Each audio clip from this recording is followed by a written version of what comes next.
Good morning dear students. आज हम करेंगे एक्सरसाइज 7.4। तो देखिए एक्सरसाइज 7.4 में क्वेश्चन नंबर फर्स्ट क्या दिया गया है, show that in A right angle triangle the hypotenuse is the longest side. हमें इसमें शो करना है कि एक राइट एंगल ट्रायंगल में जो हाइपोटेन्यूज होता है वो सबसे लॉन्गेस्ट साइड होती है। कोई भी हमें राइट एंगल ट्रायंगल दिया गया है और वहाँ पर हमें प्रूव करना है कि हाइपोटेन्यूज उसमें लॉन्गेस्ट साइड होगी। तो देखिए हम कैसे प्रूव कर सकते हैं। यहाँ पर हमने एक राइट ट्रायंगल बना लिया ए बी सी, क्योंकि हमें दिया गया एक right triangle A B C जिसमें हमें प्रूव करना है कि जो हाइपोटेन्यूज होगी वो सबसे लॉन्गेस्ट साइड होगी। तो हमने राइट ट्रायंगल लिया ए बी सी। अब हम देखते हैं, देखिए ट्रायंगल ए बी सी में हमारे पास क्या दिया गया, एंगल बी हमने ले लिया 90 डिग्री का।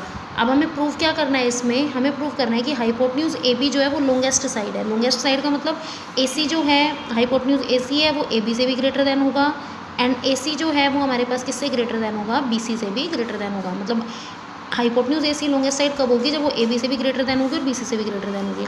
तो यहाँ पर हम यही प्रूव कर देंगे कि ए सी और बी सी दोनों से क्या है, ग्रेटर है। तो देखिए कैसे प्रूव कर सकते हैं। ये एक राइट ट्रायंगल बन रहा है और हमें पता है किसी भी ट्रायंगल के तीनों एंगल का सम कितना होता है, 180 degree.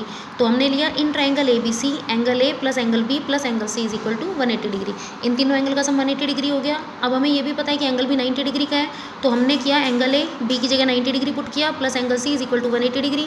Angle A plus C इन दोनों का सम कितना आ जाएगा, 180 में से 90 को सब्ट्रैक्ट किया तो एंगल ए प्लस सी दोनों का सम कितना आ गया, 90 डिग्री। तो एंगल ए प्लस सी कितना आ गया, 90 डिग्री के इक्वल। अब देखिए इन दोनों एंगल का सम 90 डिग्री के इक्वल है, तो हम ये कह सकते हैं कि ये एक अकेला एंगल 90 डिग्री से कम होगा। तो हमने लिख दिया angle A less than 90 degree and angle C less than 90 degree.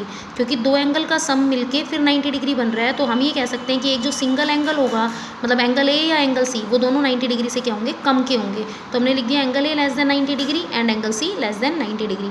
अब यहाँ पर देखिए 90 डिग्री हमारे पास कौन सा एंगल दिया गया, एंगल बी दिया गया है। तो हमने यहाँ पर लिख दिया एंगल ए 90 डिग्री की जगह हमने लिख दिया एंगल बी, क्योंकि 90 डिग्री और बी दोनों आपस में इक्वल है, मतलब एंगल बी की वैल्यू 90 डिग्री दी गई है। तो हमने ले लिया कि angle A less than B and angle C less than angle B. तो यहाँ पर क्योंकि 90 डिग्री का इक्वल दिया गया था, तो दोनों जगह हमने ले लिया angle A less than angle B and angle C less than angle B. अब कल हमने थ्योरम की थी, थ्योरम 7.6 और एंड थ्योरम 7.7, उसमें हमने क्या किया था, थ्योरम 7.7 में हमने किया था कि अगर दो एंगल अनइक्वल हैं तो उनकी जो अपोजिट साइड्स होंगी वो भी क्या होंगी, अनइक्वल होंगी। तो यहाँ पर देखिए एंगल ए हमारे पास लेस देन है और एंगल बी ग्रेटर देन है, तो एंगल ए के अपोजिट जो साइड होगी बी सी, वो भी लेस देन होगी किससे, एंगल बी के अपोजिट साइड है ए सी, उससे। तो हमने यहाँ पर किया एंगल ए के अपोजिट साइड है बी सी, तो बी सी भी लेस देन हो जाएगी एंगल बी के जो अपोजिट साइड है ए सी, उससे। फिर angle C less than angle B है, तो यहाँ से भी हम कह सकते हैं अगर एंगल सी एंगल बी से लेस देन है, अगर एंगल सी एंगल बी से लेस देन है तो एंगल सी की अपोजिट साइड कौन सी हो जाएगी, ए बी। तो ए बी भी लेस देन होगी एंगल बी की अपोजिट साइड कौन सी है, ए सी, तो ए बी लेस देन हो जाएगी ए सी से।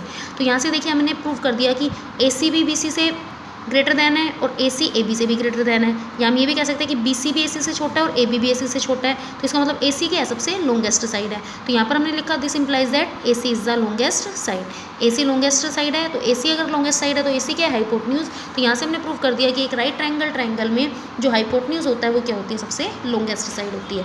हमने क्या किया, तीनों एंगल का सम 180 डिग्री के इक्वल हो गया। अब हमें पता है बी तो 90 डिग्री दिया गया है, तो एंगल ए प्लस सी इन दोनों का सम भी कितना हो गया, 90 डिग्री। तो एंगल ए प्लस सी अगर 90 है तो इसका मतलब angle A less than 90 degree है और एंगल सी भी लेस देन 90 डिग्री है, क्योंकि दो एंगल मिलके 90 डिग्री एंगल बना रहे हैं। तो ये दोनों एंगल अगर हम इंडिविजुअल लेते हैं तो ये 90 डिग्री से छोटे होंगे। तो angle A less than 90 degree and angle C less than 90 degree. अब 90 डिग्री कौन है, एंगल बी, तो हमने 90 डिग्री की जगह लिख दिया एंगल बी।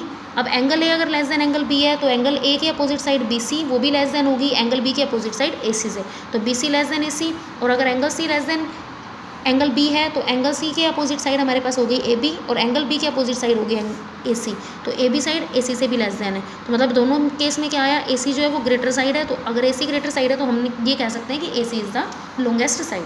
सेकेंड क्वेश्चन देखिए। अब इसका सेकेंड क्वेश्चन हमारे पास दिया गया है इन फिगर 7.48, ये आपके पास एक फिगर दिया गया है 7.48, side A B and A C of triangle A B C are extended.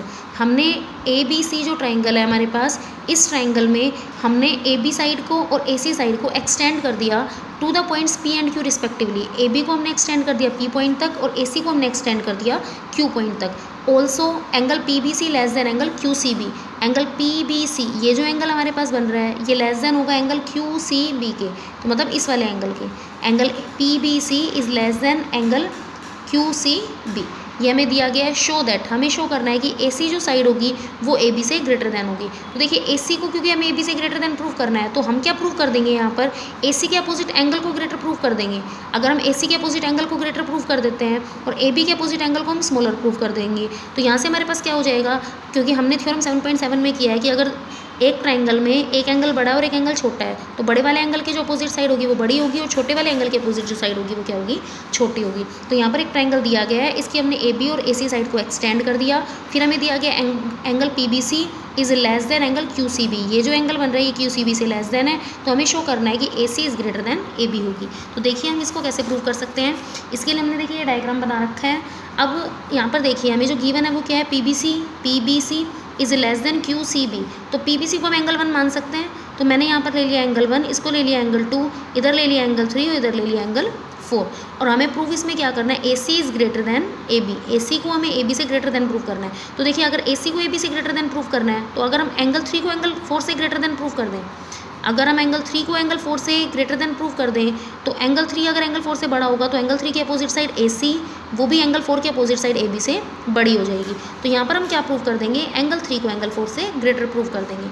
अब देखिए हम कैसे प्रूव करेंगे, हमें ये बात पता है एंगल 1 एंगल 2 से लेस देन है, ये तो हमें क्वेश्चन में दिया गया है। अब हम देखिए क्या करते हैं, एंगल 1 + 3, क्योंकि AP क्या है, एक लाइन है स्ट्रेट लाइन, तो एंगल A1 + एंगल 3 इन दोनों का सम कितना होगा, 180 degree. Same as it is AQ एक स्ट्रेट लाइन है, अगर AQ एक स्ट्रेट लाइन है तो एंगल 2 + एंगल 4 इन दोनों का सम भी 180 डिग्री होगा। रीज़न क्या होगा इसका, लीनियर पेयर, लीनियर पेयर से इन दोनों का सम कितना हो जाएगा, 180 डिग्री। अब देखिए यहाँ पर अगर हम इन दोनों इक्वेशन को कंपेयर करें तो दोनों इक्वेशन की राइट हैंड साइड इक्वल है तो इनकी लेफ्ट हैंड साइड भी क्या होगी, इक्वल होगी। तो एंगल 1 + 3 इक्वल हो जाएगा एंगल 2 + एंगल 4 के, तो angle 1 + 3 is equal to angle 2 + angle 4। But देखिए हमारे क्वेश्चन में क्या दिया गया है, एंगल 1 जो है वो 2 से लेस देन है, एंगल 1 को हमें 2 से लेस देन दिया गया है। यहाँ पर हमारे पास इक्वेशन आई angle 1 + 3 is equal to angle 2 + angle 4। अब एंगल 1 तो एंगल 2 से लेस देन है, तो इसका मतलब एंगल 3 एंगल 4 से बड़ा होगा। क्यों होगा, क्योंकि देखिए दोनों को इक्वलाइज करना है, इक्वल करना है। तो इसमें हमें पता है कि अगर एंगल 1 एंगल 2 से छोटा है तो इसका मतलब एंगल 3 को एंगल 4 से बड़ा होना पड़ेगा ना, तभी तो ये दोनों आपस में क्या होंगे, इक्वल होंगे। जैसे मान लीजिए हमारे पास, मैं एंगल 1 की वैल्यू मान लेती हूँ 60, एंगल 3 की मैं वैल्यू मान लेती हूँ क्योंकि दोनों का सम 180 डिग्री होना चाहिए, 1 + 3 का सम, तो एंगल 3 की वैल्यू हमने ले ली फिर 120, ठीक है। अब देखिए एंगल 2 1 से लेस देन है, अगर एंगल 1 2 से लेस देन है, अगर एंगल 1 2 से लेस देन है तो मतलब 2 की वैल्यू हमें कुछ ना कुछ ग्रेटर लेनी पड़ेगी। तो यहाँ पर मान लीजिए मैं इसकी वैल्यू ग्रेटर ले लेती हूँ 70 डिग्री, ठीक है। तो एंगल जो 4 होगा, एंगल 4 कितना होगा, क्योंकि एंगल 2 + 4 का सम तो 180 है, तो अगर ये 70 हमने ले लिया तो ये कितना आ जाएगा, 110 डिग्री।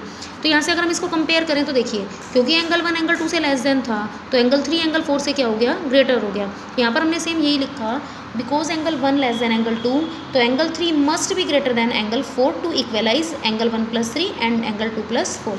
अगर एंगल 1 एंगल 2 से लेस देन है तो एंगल 3 को एंगल 4 से ग्रेटर देन होना पड़ेगा, ताकि ये दोनों आपस में क्या हो जाएं, इक्वल हो जाएं, ये दोनों आपस में क्या हो जाएं, इक्वल हो जाए। तो ये हमारे पास हो गया। अब देखिए हमने क्या प्रूव कर दिया, एंगल 3 ग्रेटर होना चाहिए, तो एंगल 3 ग्रेटर हो गया एंगल 4 से। अब देखिए अगर एंगल 3 एंगल 4 से ग्रेटर हो गया तो एंगल 3 की जो अपोजिट साइड होगी AC वो भी ग्रेटर हो जाएगी एंगल 4 के अपोजिट साइड AB से। तो एंगल 3 के अपोजिट साइड AC ये ग्रेटर देन हो जाएगी एंगल 4 के अपोजिट साइड AB से। तो यही हमें क्या करना था, प्रूव करना था, इसको हमने क्या कर दिया, प्रूव कर दिया।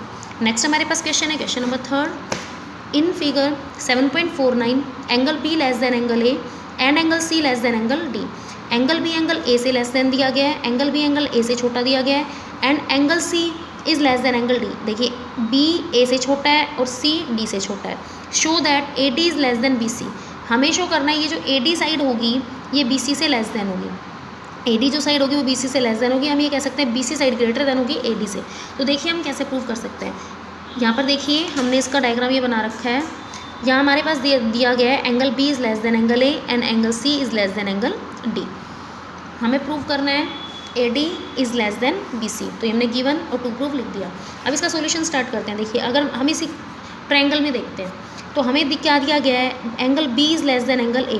अगर एंगल B छोटा है तो एंगल B के अपोजिट जो साइड होगी OA वो भी लेस देन होगी एंगल A के अपोजिट साइड OB से, तो OA is less then OB।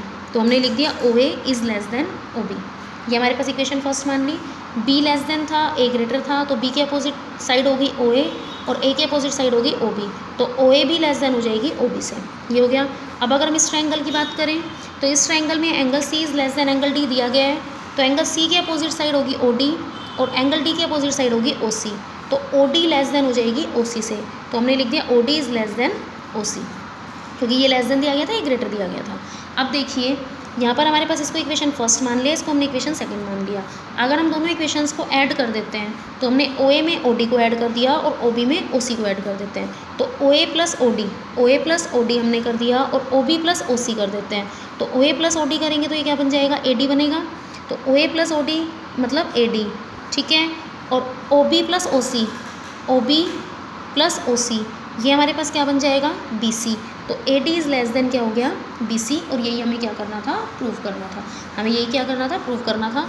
देखिए हमने क्या किया, बी की अपोजिट साइड हो गई ओ ए लेस देन हो जाएगी ओ बी से, तो हमने ये लिख दिया, इसको इक्वेशन फर्स्ट मान लिया। सी की अपोजिट साइड हो जाएगी ओ डी और डी की अपोजिट साइड हो जाएगी ओ सी, तो O D is less than O C. फिर हमने ये लिख दिया और दोनों को इक्वेशन मान के दोनों को क्या कर दिया, ऐड कर दिया। जब ओ ए में आप ओ डी को ऐड करोगे तो ए डी बन जाएगा और जब ओ बी में आप ओ सी को ऐड करोगे तो बी सी बन जाएगा। तो ये हो गया हमारा क्वेश्चन नंबर 3 कंप्लीट।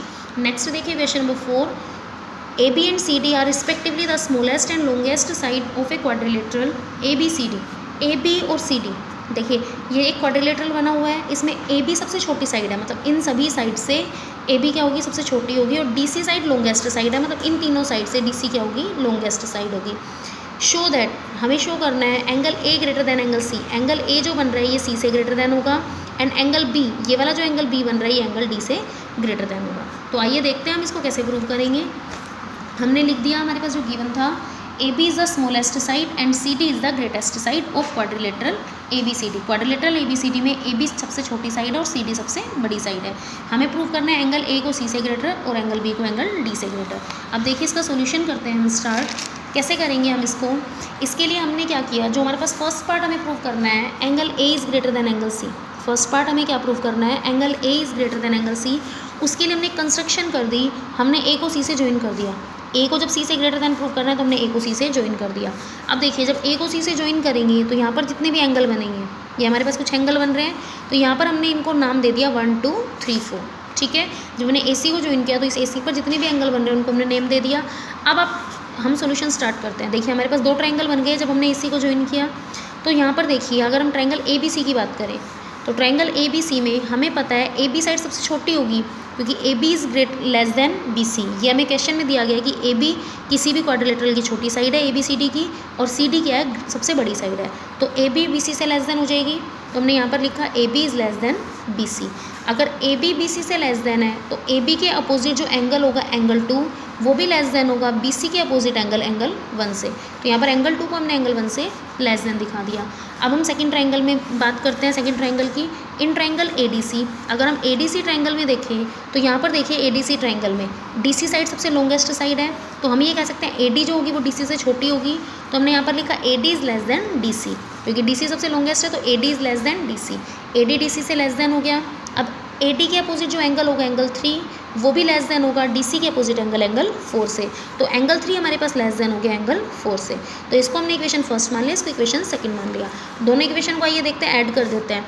तो equation adding equation first and equation second, क्योंकि यहाँ पर साइन देखिए दोनों का सेम है, इधर भी लेस देन का साइन है, इधर भी लेस देन का साइन है।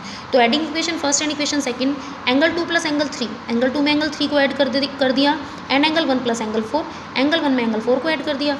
अब देखिए एंगल 2 में अगर एंगल 3 को ऐड करेंगे तो वो क्या बनेगा, एंगल सी, एंड एंगल 1 में अगर एंगल 4 को ऐड करेंगे तो वो बनेगा एंगल ए। तो एंगल सी एंगल ए से लेस देन हो गया। अगर एंगल सी एंगल ए से लेस देन हो गया तो हम ये भी कह सकते हैं कि एंगल ए एंगल सी से ग्रेटर देन है। भाई एंगल सी अगर छोटा है आपका और एंगल सी अगर लेस देन है तो इसका मतलब एंगल ए क्या है, ग्रेटर देन है। तो angle A is greater than angle C. इसी का सेकंड पार्ट हमें प्रूव करना था, angle B is greater than angle D. तो इसके लिए हमने एक और कंस्ट्रक्शन कर दी, इसमें हमने बी को डी से ज्वाइन कर दिया। जब हमें ए को सी से ग्रेटर देन प्रूव करना था तो हमने ए को सी से ज्वाइन किया। जब हमें बी को डी से ग्रेटर देन प्रूव करना है तो हमने बी को डी से ज्वाइन कर दिया। और ये जो एंगल्स बनेंगे इनको हमने नेम दे दिए 5 6 7 8। अब देखिए अब यहाँ पर भी 2 ट्रायंगल बनेंगे। अगर हम ट्रायंगल ए बी डी की बात करें, ट्रायंगल ए बी डी, इस ट्रायंगल में क्या होगा हमारे पास, देखिए ए बी डी ट्रायंगल में ए बी साइड सबसे छोटी साइड है, ये हमें पता है, या हम ये कह सकते हैं ए डी बड़ी साइड है, क्योंकि ए बी से बड़ी होगी ए डी, हमें जब क्वेश्चन में दिया गया कि क्वाड्रिलेटरल ABCD की AB साइड शॉर्टेस्ट है तो AD साइड ग्रेटर होगी AB से, तो यहाँ पर हमने लिखा AD is greater then AB। ठीक है, अब AD के अपोजिट जो एंगल होगा एंगल 5 वो भी ग्रेटर होगा AB के अपोजिट साइड एंगल, AB के अपोजिट एंगल 7 से, तो एंगल 5 ग्रेटर देन एंगल 7। ये हो गया हमारे पास।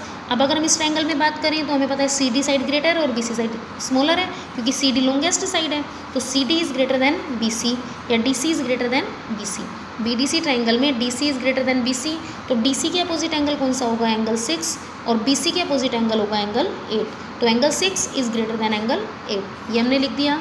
यहाँ पर इसको एक इक्वेशन थर्ड मान लिया, इसको इक्वेशन फोर्थ। अभी हम इक्वेशन थर्ड और इक्वेशन फोर्थ को ऐड कर देते हैं क्योंकि दोनों में साइन यहाँ पर भी ग्रेटर के हैं, तो angle 5 plus angle 6 greater than angle 7 plus angle 8, तो एंगल 5 प्लस 6 हमारे पास ग्रेटर होगा एंगल 7 प्लस एंगल 8 से, तो एंगल 5 प्लस 6 को हम क्या बोल सकते हैं एंगल B बोल सकते हैं, और एंगल 7 प्लस 8 को हम क्या बोल सकते हैं एंगल D बोल सकते हैं। तो एंगल B हमारे पास यहाँ से प्रूव हो गया एंगल D से ग्रेटर देन। तो यहाँ पर देखिए हमें दो एंगल्स प्रूव करने थे, A को C से ग्रेटर देन और B को D से ग्रेटर देन, और AB शॉर्टेस्ट साइड दी गई थी और CD ग्रेटेस्ट साइड दी गई थी, तो उसी का यूज़ करके हमने इन दोनों को क्या कर दिया है, प्रूव कर दिया है। नेक्स्ट हमारे पास देखिए क्वेश्चन नंबर 5। क्वेश्चन नंबर 5 है in figure 7.51 PR greater than PQ। PR जो साइड है वो PQ से ग्रेटर देन है, मतलब एक ट्रायंगल अगर आपके पास दिया गया है तो उस ट्रायंगल PQR में PR आपको ग्रेटर देन दिया गया है PQ से। ठीक है, PS बाइसेक्ट एंगल QPR, ये जो PS साइड है वो QPR एंगल को बाइसेक्ट करती है, तो QP जो PS है वो QPR को क्या करेगी, बाइसेक्ट, मतलब ये जो एंगल होगा एंगल 1 मान लेते हैं और ये एंगल 2, ये दोनों आपस में क्या होंगे, इक्वल होंगे। Prove that PSR greater than PSQ। Angle PSR जो है हमारे पास एंगल PSR, ये वाला जो एंगल बन रहा है इसको हमें ग्रेटर प्रूव करना है एंगल PSQ से, एंगल PSQ से। तो देखिए अब हम इस क्वेश्चन को भी प्रूव कर लेते हैं।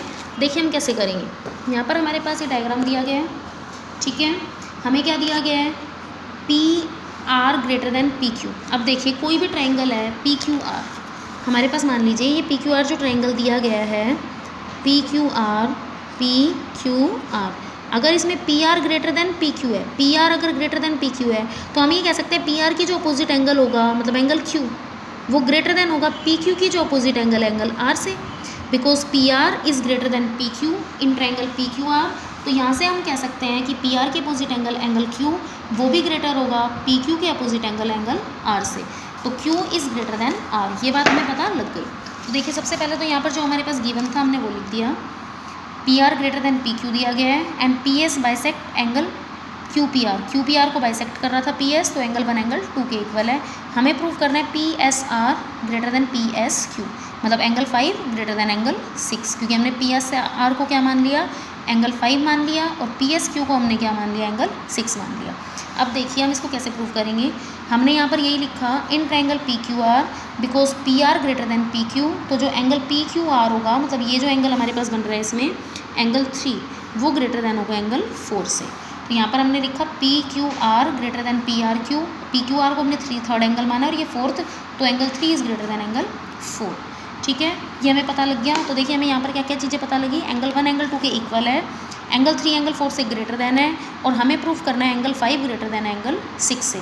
तो देखिए कैसे प्रूफ करेंगे। अब यहाँ पर देखिए दो ट्रायंगल बन रहे हैं, तो हम पहले इस ट्रायंगल को ले लेते हैं PQS ट्रायंगल को। तो PQS ट्रायंगल में angle 1 + 3 + 6 is equal to 180 degree. देखिए ये हो गया 136, तो 136 का सम 180 डिग्री होगा। और अगर हम PSR की बात करें तो 2, 5 एंड 4 इनका सम भी कितना होगा, 180 डिग्री होगा। तो यहाँ से देखिए हमने ये लिखा 136 का सम 180 डिग्री एंड 245 का सम 180 डिग्री। 136 हमारे पास बन रहे थे PQS में और 245 बन रहे थे PSR में। तो यहाँ पर हमने इनका सम 180 डिग्री के इक्वल लिख दिया। अब देखिए इक्वेशन, यहाँ पर हमने इसको मान लिया इक्वेशन फर्स्ट और ये हमारे पास हो गई इक्वेशन सेकंड। तो अगर इक्वेशन फर्स्ट और इक्वेशन सेकंड को हम देखते हैं तो दोनों राइट हैंड साइड दोनों की इक्वल है, तो मतलब लेफ्ट हैंड साइड भी क्या होगी, इक्वल होगी। तो एंगल 1 + 3 + 6 इसका सम इक्वल होगा एंगल 2 + एंगल 4 + एंगल 5 के। तो एंगल 1 + एंगल 3 + 6 इक्वल हो गया एंगल 2 + एंगल 4 + 5 के। बट देखिए हमारे क्वेश्चन में हमें ये बात पता है कि एंगल 1 एंगल 2 के इक्वल है, तो अगर एंगल 1 एंगल 2 के इक्वल है तो 1 से हम 2 को कैंसिल कर सकते हैं। PS बाइसेक्ट कर रहा था QPR को, तो एंगल 1 एंगल 2 के इक्वल था, तो यहाँ से हमने 1 और 2 दोनों को क्या कर दिया, कैंसिल कर दिया। क्यों, क्योंकि ये दोनों तो इक्वल हैं। दो दो इक्वल चीज़ें जब इक्वल के अपोजिट साइड में होती हैं तो वो कैंसिल हो जाती हैं। अब हमारे पास यहाँ से क्या बचा, 3 + 6 = 4 + 5। अब हमें एक बात और भी पता है कि 3 तो 4 से ग्रेटर देन है, 3 4 से क्या है, ग्रेटर देन है। अगर 3 4 से ग्रेटर देन है तो मतलब 6 5 से क्या होगा, लेस देन होगा। जैसा अभी हमने फर्स्ट क्वेश्चन में किया था, जैसा हमने अभी सेकंड क्वेश्चन में किया था, यह आपको बताया था मैंने अभी सेकंड क्वेश्चन में। तो यहाँ पर भी सेम वही हमने अप्लाई किया, क्योंकि एंगल 3 एंगल 4 से ग्रेटर है, ये हमने यहाँ पर प्रूव कर रखा है। तो एंगल 6 एंगल 5 से लेस देन होगा। तो because angle 3 greater than angle 4, this implies angle 6 must be less than angle 5। Angle 6 must be less than angle 5। तो अगर एंगल 6 5 से लेस देन हो गया, अगर एंगल 6 5 से लेस देन हो गया तो देखिए एंगल 6 को हमने क्या बोला था, एंगल PSQ। तो एंगल PSQ लेस देन हो जाएगा एंगल 5। एंगल 5 हमारे पास क्या है, PSR। तो एंगल PSQ लेस देन होगा PSR से, या हम ये कह सकते हैं एंगल PSR ग्रेटर देन होगा PSQ से। अब नेक्स्ट हम देखते हैं क्वेश्चन नंबर 6। क्वेश्चन नंबर 6 में देखिए क्या दिया गया है, show that all the line segment drawn from A given point note on it the perpendicular line segment is the shortest. इसमें कह रहा है कि अगर हम किसी भी, show that all the line segment drawn from A given point note on it, अगर हम किसी भी एक गिवन पॉइंट से किसी भी लाइन सेगमेंट पर लाइंस ड्रॉ करते हैं तो हमें प्रूव करना है कि परपेंडिकुलर लाइन सेगमेंट क्या होगी, सबसे शॉर्टेस्ट होगी। देखिए क्या दिया गया है, हमसे दिया गया है कि कोई भी एक गिवन पॉइंट है जो एक लाइन के ऊपर नहीं है, मतलब एक लाइन दी गई है उसके ऊपर कोई पॉइंट नहीं है, मतलब उससे दूर है वो पॉइंट। तो उस पॉइंट से हम इस लाइन पर जितनी भी लाइन सेगमेंट्स ड्रॉ करेंगे तो हमसे कह रखा है कि जो परपेंडिकुलर लाइन सेगमेंट होगी ना वो सबसे छोटी होगी। मतलब ये वाली जो लाइन 90 डिग्री का एंगल बनाएगी वो लाइन क्या होगी, इन सभी लाइन से छोटी होगी। हमें ये प्रूव करना है। तो यहाँ पर देखिए हम कोई भी एक लाइन ले लेते हैं, हम चाहे ये वाली लाइन ले लें, चाहे ये लाइन ले लें, चाहे ये लाइन ले लें। तो हमने एक ये वाली लाइन ले ली जो परपेंडिकुलर डिस्टेंस को हमें शॉर्टेस्ट प्रूव करना है। एक हमने जो ये लाइन हमारी गिवन है जिसके ऊपर एक पॉइंट से लाइन आ रही है, हमने उस लाइन को ले लिया। और एक हमने क्या ले ली, एक और लाइन ले ली जो उस गिवन पॉइंट से उस लाइन तक आ रही है। तो यहाँ पर इससे हमने एक ट्रायंगल बना लिया, ट्रायंगल ABC। मतलब हमें क्या दिया गया है कि एक गिवन पॉइंट है, उससे एक लाइन पर बहुत सारी लाइंस आ रही हैं, तो हमें प्रूव करना है कि इन सभी लाइंस में से ये वाली जो लाइन होगी ना वो छोटी होगी। मतलब इस लाइन को हमें इससे क्या करना है, लेस देन प्रूव करना है। तो यहाँ पर देखिए हमने गिवन लिख दिया, एक given point and various line segments drawn from A given point two the line. एक हम पॉइंट गिवन था जहाँ से बहुत सारी लाइन सेगमेंट्स आ रही थी एक लाइन पर, और AB हमें दे रखा है परपेंडिकुलर ऑन BC। इसके बाद हमारे पास प्रूव हमें करना है कि परपेंडिकुलर लाइन सेगमेंट जो होगी वो शॉर्टेस्ट होगी, मतलब AB जो होगी वो AC से क्या होगी, लेस देन होगी। अब इसको कैसे प्रूव कर सकते हैं, ये हमें जैसे हमने फर्स्ट क्वेश्चन किया था, AB जो है ABC ट्रायंगल में एंगल B हमें 90 डिग्री के इक्वल दिया गया है। तो यहाँ से ट्रायंगल ABC में एंगल B हमारे पास क्या हो गया, 90 डिग्री के इक्वल दिया गया है। In triangle ABC angle B = 90 degree, और हमें पता है इन तीनों एंगल्स का सम किसके इक्वल होगा, 180 डिग्री के इक्वल होगा। तो एंगल A + B की जगह हमने 90 डिग्री रखा, plus angle C = 180 degree. Angle A + C = 180 में से 90 को सब्ट्रैक्ट किया तो एंगल A + C की वैल्यू 90 डिग्री के इक्वल आ गई। अब जब दो का सम 90 डिग्री के इक्वल आ रहा है तो मतलब ये जो इंडिविजुअल होंगे ये 90 डिग्री से क्या होंगे, छोटे होंगे। तो angle A < 90 degree and angle C < 90 degree. अब 90 डिग्री हमारे पास कौन सा एंगल था, एंगल B था। तो हमने यहाँ पर एंगल 90 डिग्री की जगह हमने लिख दिया एंगल B, और यहाँ पर हमने इस 90 डिग्री की जगह भी क्या लिख दिया, एंगल B। तो angle A < angle B and angle C < angle B। अगर एंगल A B से लेस देन है, अगर एंगल A B से लेस देन है, या एंगल C, देखिए यहाँ पर क्या दिया गया है, angle A < angle B and angle C < angle B। तो यहाँ पर देखिए अगर हम ये ले लें कि एंगल C एंगल B से लेस देन है, तो एंगल C की जो अपोजिट साइड होगी मतलब AB वो भी छोटी होगी एंगल B के अपोजिट साइड AC से। तो इसका मतलब AB क्या हो गई, AC से शॉर्टेस्ट हो गई, AB = AC। और अगर AB AC से लेस देन हो गई तो हमने प्रूव कर दिया कि जो परपेंडिकुलर लाइन सेगमेंट होगी वो सबसे क्या होगी, छोटी होगी। मतलब एक गिवन पॉइंट से एक गिवन लाइन सेगमेंट पर एक पॉइंट हमें दिया गया था, इस पॉइंट से इस लाइन सेगमेंट पर बहुत सारी लाइंस हमारे पास हम ड्रॉ कर रहे हैं, और हमें प्रूव करना था कि ये वाली जो लाइन आएगी जो परपेंडिकुलर लाइन सेगमेंट होगी वो इन सभी लाइन से छोटी होगी, ये जो जितनी भी लाइंस आ रही हैं। तो हमने क्या किया, एक इस गिवन लाइन को ले लिया जो परपेंडिकुलर डिस्टेंस वाली लाइन है, और बाकी हमने इन लाइंस में से एक लाइन को ले लिया। ठीक है, तो हमें यहाँ पर प्रूव क्या करना है कि AB जो है वो छोटी होगी और AC क्या होगी, बड़ी होगी। उसके लिए हमने जैसे फर्स्ट क्वेश्चन में किया था, ट्रायंगल ABC में तीनों एंगल्स का सम 180 डिग्री के इक्वल है, B 90 है तो A + C का सम 90 हो गया। अब A < 90 हो जाएगा और C भी < 90 हो जाएगा, क्योंकि दो का सम 90 डिग्री के इक्वल है। 90 डिग्री हमारे पास किसकी वैल्यू, एंगल B की। तो एंगल A < एंगल B हो गया और एंगल C < एंगल B हो गया। अब देखिए क्योंकि एंगल C B से लेस देन है एंगल सी को हमने बी से लेस देन प्रूव किया है, तो एंगल सी के अपोजिट साइड ए बी वो भी लेस देन होगी एंगल बी के अपोजिट साइड ए सी से। तो ए बी लेस देन होगी ए सी से, अगर A be less than A सी है तो यहाँ से हमने प्रूव कर दिया कि परपेंडिकुलर लाइन सेगमेंट क्या होगी, शॉर्टेस्ट होगी। तो ये हमारे पास हो गई आज एक्सरसाइज, ये हमारे पास हो गई आज एक्सरसाइज 7.4 कंप्लीट। अब आप एक्सरसाइज 7.4 को कंप्लीट करके लेके आएंगे question number 1 to question number 6।